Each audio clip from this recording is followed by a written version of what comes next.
Hi, this is Adam with New Wave Aquaponics.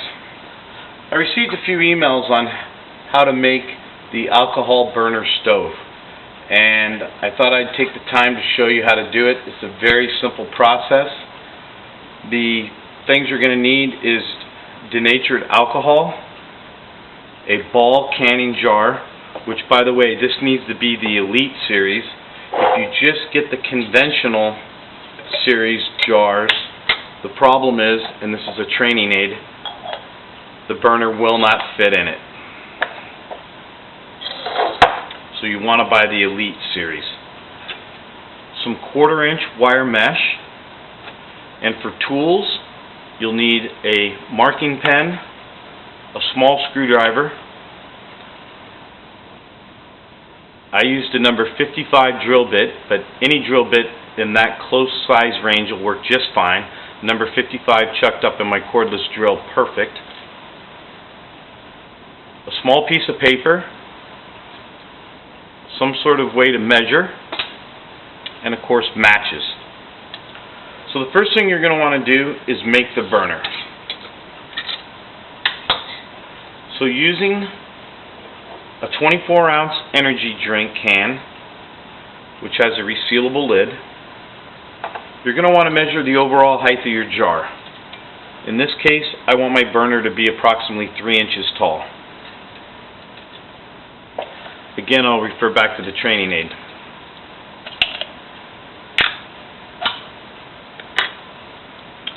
Just measure 3 inches from the bottom of the can. Use your marker and a straight edge razor blade to cut the can. You want to make sure there's no burrs on there, spurious edges, which can definitely create issues when you make the two halves together. The next thing you're going to want to do is cut the top. You're going to want roughly a 1-inch overlap from the edge of the can down that slides into the bottom portion of the burner. Using the piece of paper and finessing the lid, the top portion, onto the bottom portion of the burner, you'll slide the two halves together. Once they're slid together, just remove the piece of paper. This will take a couple of minutes to get the hang of, but if you kink the bottom portion of the burner or you kink the top portion of the burner, it will not work, as the fumes will just escape up the edges. So once those two are mated together and you have a nice snug fit, using your marker,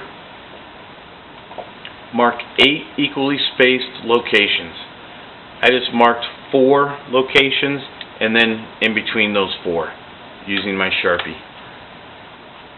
Once you've done that, with my number 55 drill bit, on the edge of the reveal, I drilled all 8 locations. The next thing you're going to want to ensure is that the sticker's been removed off of the lid, as it will not do well in the heat, and there's a gasket located inside of the lid. And just use a screwdriver or any sharp object and remove that and disregard it. Once you've done that, you have the burner and it's made. The next thing you're going to want to do is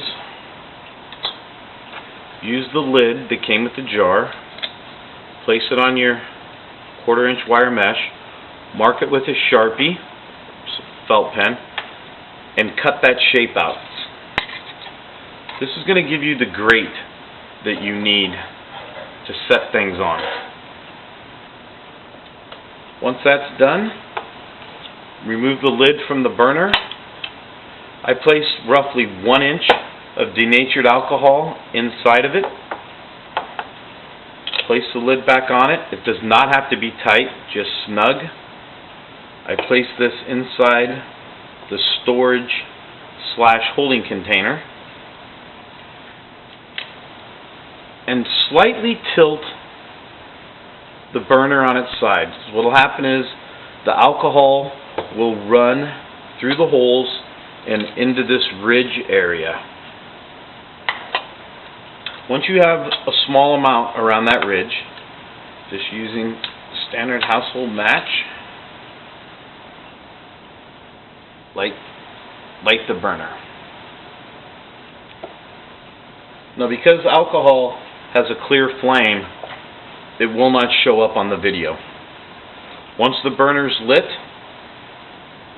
slide the wire mesh over it and then carefully put the locking ring on. Okay, it's going to take about 2 minutes for the alcohol inside the burner to start to boil. Don't panic. That's the way it's designed to work. As the alcohol boils, the fumes come off of it. They go through the 8 holes that you had drilled around that perimeter, and you'll have 8 independent flames coming off of the burner. And like I said, that takes about 2 minutes. After that, you're home free. I use the burner for shaping all of my PVC and flare fittings. I also use it for shaping polyethylene tubing and just about any other application where I'm looking for a nice, constant, even heat. Of course, warming my coffee, it works great. So after you've used the burner, all you'll do is take the lid, make sure you use it upside down because it does have a rubber gasket, and slide the lid over the burner. Alcohol flames can only be extinguished by eliminating the oxygen. And again, it's a clear flame. So if you knock this over, it's very difficult to put the flame out.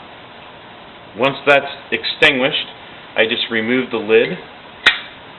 In this case, the burner hasn't been running very long. Ensure that this is cool to the touch. Remove the locking ring, the wire mesh. I place the wire mesh on top of the lid. Reinstall the lid and screw it together. Just snug.